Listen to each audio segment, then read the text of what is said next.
Em nosso estudo de hoje, a lição 99 do livro Palavras da Vida Eterna, reclamações. Portanto, aquele que sabe que deve fazer o bem e não o faz, nisso está pecando. Tiago, na sua epístola, no capítulo 4, versículo 17. Censuras com grande alarde os que se oneraram nos delitos do furto. Entretanto, se acumulas inutilmente os recursos necessários ao sustento próprio, não podes alegar inocência. Acusas os que desceram à criminalidade, mas, se nada realizas pela extinção da delinquência, não te cabe o direito de reprovar. Apontas o egoísmo dos governantes, no entanto, se te afervoras no egoísmo dos dirigidos, deitas apenas conversas vãs. Criticas todos aqueles que instruem os seus irmãos de maneira deficiente, contudo, se dispões de competência e foges ao plantio da educação, não estarás tranquilo contigo mesmo. Clamas contra aqueles companheiros que categorizas por rebeldes e viciados, quando lhes anota a presença no trabalho de socorro aos semelhantes. Todavia, se te sentes virtuoso e não levantas sequer uma palha em favor dos que sofrem, as sentenças que te saem da boca não passarão de injustiça. Entra no serviço de alma e coração para que possas comentá-lo. Ninguém pode exigir dos outros o que não dá de si mesmo. Quem sabe o que deve fazer e não faz, deserta dos deveres que lhe competem, caindo em omissão lamentável, e sim tenta atrapalhar quem procura fazer, certamente responderá com dobradas obrigações pelo que não fizer.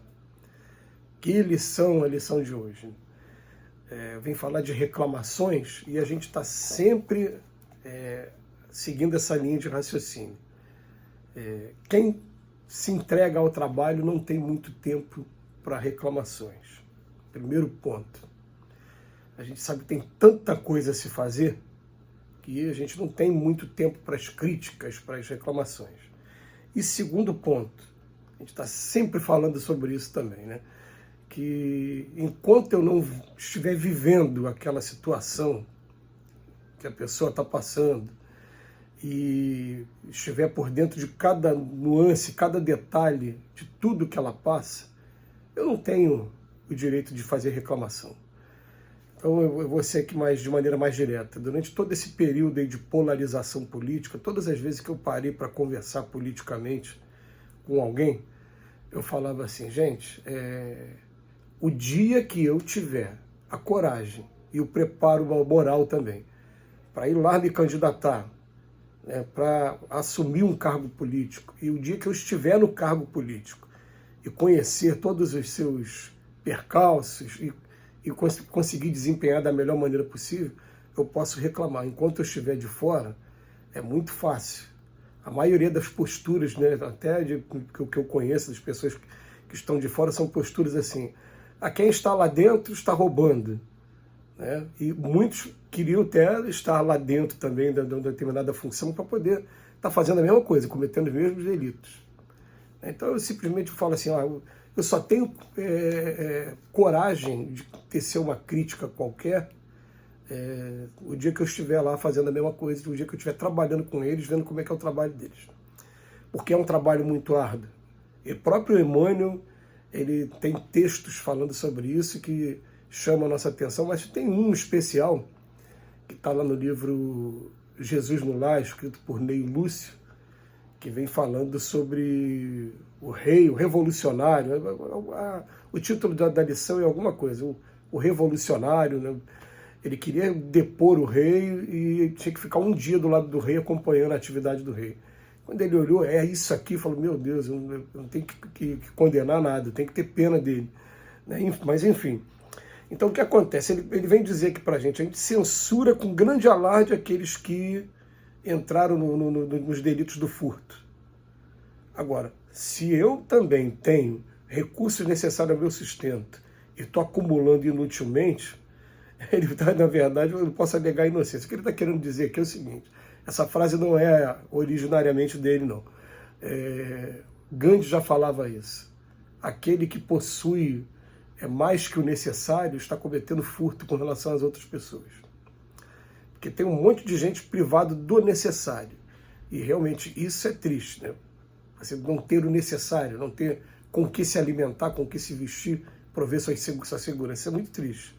Eu estou tendo coisas a mais, então antes de eu falar daquela pessoa que está cometendo o furto, vamos pensar assim, a gente comete alguns furtos, sim, que a gente tem sempre alguma coisa além do necessário com a gente. Mas tudo bem, vai falar, aqui teve apelação, é para a nossa reflexão, né? E o segundo, eu acuso aqueles que estão na criminalidade, mas em compensação também não faço nada pela extinção da delinquência.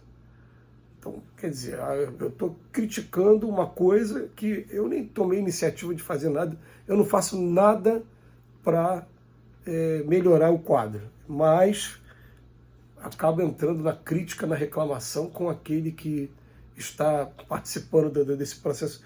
Gente, enquanto eu não tomar a iniciativa de fazer alguma coisa, né, e a gente pode fazer alguma coisa, a gente pode procurar um parlamentar e apresentar um projeto de lei através dele, e depois perguntar para ele se apresentou lá no Congresso, e se ele for um parlamentar digno mesmo, depois eu apresentei, não foi aprovado, porque não depende só de mim.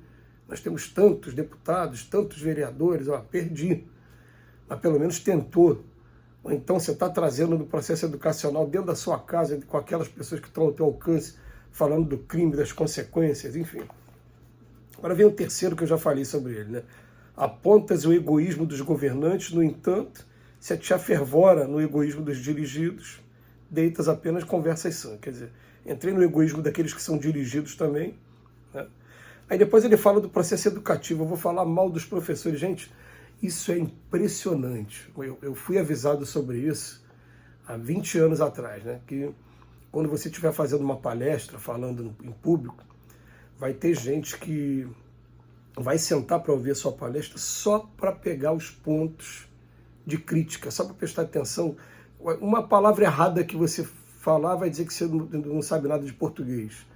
Um equívoco que você cometa vai falar que você é para criticar o tempo todo, né? E essa pessoa mesmo, ela muitas das vezes tem recursos, tem conhecimento, mas não se aventura a falar também. Não, eu não quero falar não, quer ficar só na posição de criticar. Então, critica todos aqueles que instruem seus irmãos. Contudo, se você dispõe de competência e foge desse plantio da educação, não vai ficar tranquilo com você mesmo, né? Aí depois ele fala daqueles companheiros que são rebeldes e viciados, quando anota a presença no trabalho de socorro e semelhantes. A gente está falando daqueles que estão trabalhando com a gente nas obras sociais e religiosas. Todavia, se você se sente virtuoso e não levanta sequer uma palha, né?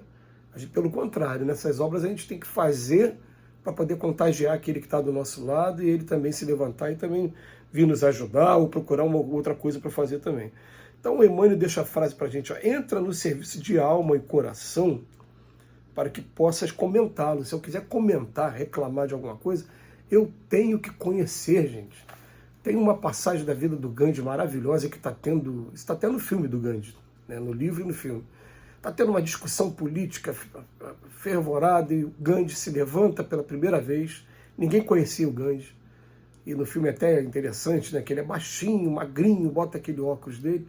E o discurso dele, ele fala assim, a Índia tem tantos 1000 quilômetros quadrados, tem uma densidade demográfica muito grande, tem tantas religiões, tem tanto, vem falando da característica do país, da Índia, que é um dos países maiores do mundo também, parecido com o Brasil nesse ponto. E aí ele fala assim, enquanto eu não conhecer minimamente isso, eu não tenho condição nenhuma de vir aqui para frente comentar, falar qualquer coisa sobre a Índia. E simplesmente saiu. Quando ele abandona ali, o local lá da oratória, as pessoas batem palma para ele. Ele vê, caramba, ele está diante de uma pessoa muito séria, né? Ninguém pode exigir dos outros o que não dá de si mesmo. Quem sabe o que deve fazer e não faz, deserta dos deveres. E caindo em omissão lamentável, e sim tenta atrapalhar quem procura fazer, aí sim vai responder ainda com dobradas obrigações pelo que não fizer. Fica a mensagem para a gente, né? Reclamar menos, trabalhar mais, que tem muito trabalho para fazer. Pouca gente para fazer. Vamos sentir a alegria de estar trabalhando com Cristo. Que Ele nos abençoe hoje e sempre.